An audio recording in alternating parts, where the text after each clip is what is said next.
Assalamualaikum warahmatullahi wabarakatuh dan selamat pagi anak-anak. Apa kabarnya hari ini? Semoga sehat selalu ya. Oke. Hari ini kita belajar pembelajaran 2 yaitu mengenai kerjasama, bentuk-bentuk kerjasama dan sikap-sikap yang mendukung kerjasama. Nah, coba perhatikan gambar di bawah ini. Di bawah ini ada gambar sekelompok anak SD yang sedang melakukan percobaan bunyi. Nah, terlihat mereka di sini bekerja sama, saling membantu dalam mengerjakan tugas kelompoknya, yaitu melakukan percobaan. Kegiatan percobaan tidak dapat berhasil tanpa adanya kerjasama, karena kegiatan yang akan dilakukan yaitu kegiatan percobaan. Kalau kegiatan percobaan itu membutuhkan orang yang cukup banyak dalam melaksanakan tugas tersebut. Kerjasama dilakukan tanpa memandang perbedaan suku, agama, warna kulit maupun bentuk rambut. Jadi kembali lagi, berbeda-beda suku tapi kita satu jiwa. Meskipun berbeda-beda agama, suku, jenis, warna rambut, mereka tetap saling bekerja sama tanpa melihat perbedaan itu. Oke, kemudian dalam kegiatan percobaan ada yang kurus, ada yang pula yang gemuk, ada yang berkulit kuning, ada yang berkulit sawo matang, ada yang berambut lurus, ada pula yang berambut keriting. Semua bersemangat untuk bekerja sama, tidak ada yang hanya melihat ataupun hanya memerintah. Mereka saling menghormati, tidak ada sikap yang mementingkan diri sendiri. Mereka bekerja sama demi menciptakan sebuah percobaan agar dapat berhasil ya. Kemudian di halaman selanjutnya, di sini ada bacaan atau teks tentang gang kebanggaan ajang kreativitas warga yang membahagiakan. Nah, dalam teks ini diadakan lomba 7 rukun warga untuk menyalurkan kreativitasnya warga dalam penataan lingkungan. Jadi mereka berlomba-lomba menata lingkungannya, memberikan hias-hiasan yang menarik sehingga lingkungan itu terlihat bersih dan indah. Nah, mereka melakukannya dengan kerjasama seluruh warga lingkungan RW 1 sampai RW 7, masing-masing RW-nya melakukan kerjasama gotong royong membangun atau menghias daerahnya masing-masing ya. Kemudian di sini ada bagaimanakah bentuk kerjasama di masyarakat. Nah, bentuk kerjasama di masyarakat itu ada di hidup rukun. Kita tinggal di lingkungan masyarakat. Masyarakat terdiri atas kumpulan keluarga. Hubungan dengan masyarakat harus dijaga dengan baik.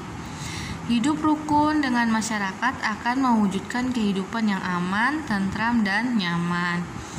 Setiap hari kita bergaul dengan tetangga. Oleh karena itu, dengan tetangga kita harus hidup rukun, menjalin hubungan baik, dan bekerja sama.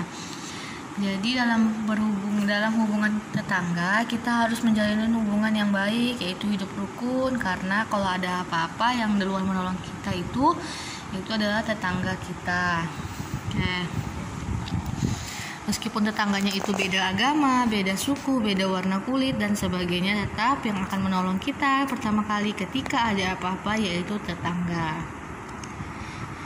Kemudian tolong menolong dalam masyarakat. Tolong menolong dalam masyarakat. Menolong orang lain adalah perbuatan mulia. Menolong orang lain harus dilakukan dengan ikhlas dan tidak mengharapkan imbalan.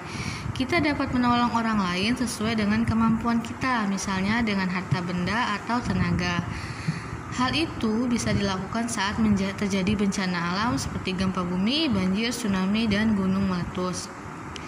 Saat bencana, banyak orang kehilangan harta benda dan jiwa. Rumah dan harta benda mereka rusak. Mereka terpaksa harus mengungsi Mereka sangat membutuhkan pertolongan. Kita dapat membantu dengan menyumbangkan bahan makanan, pakaian, obat-obatan, uang, dan tenaga dengan menjadi relawan. Jadi tolong menolong dalam masyarakat itu juga sangat penting ya, dalam segala sesuatu hal yang terjadi, seperti kemarin adanya banjir, adanya gempa bumi, adanya gunung meletus. Meskipun kita jauh dari tempat kejadian dan kita tidak bisa membantu mereka secara tenaga menjadi relawan, kita bisa dapat menyumbangkan obat-obatan, pakaian yang layak pakai, ataupun menyumbangkan uang untuk membantu meringankan beban mereka yang terkena bencana ya.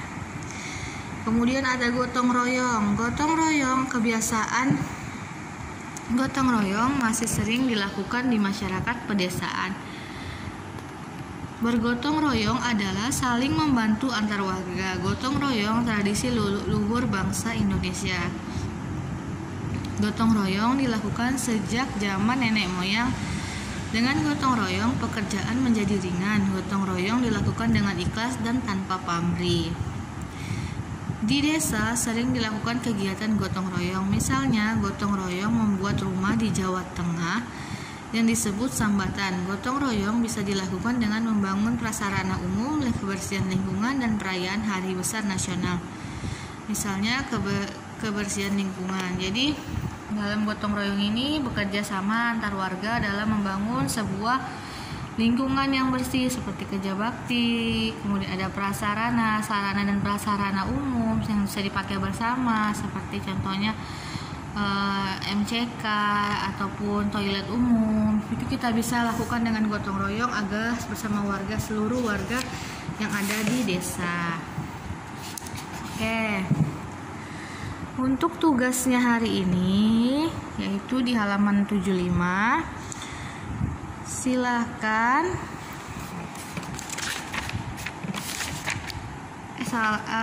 maaf Ibu salah. Untuk tugasnya di halaman 71 ya. Jadi tugasnya di halaman 71 bukan di 75. Tadi Ibu salah lihat. Tugasnya di halaman 71 yaitu tabel 2.5.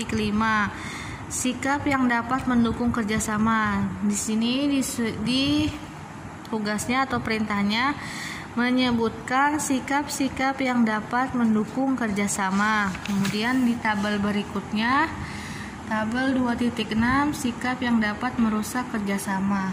Jadi tugasnya di halaman 71 sama 72 di tabel 2.5 dan 2.6. Mungkin itu saja yang dapat Ibu sampaikan. Kalau ada yang tidak mengerti bisa ditanya Ibu ya. Wabillahi wa taufiq wal hidayah. Wassalamualaikum warahmatullahi wabarakatuh.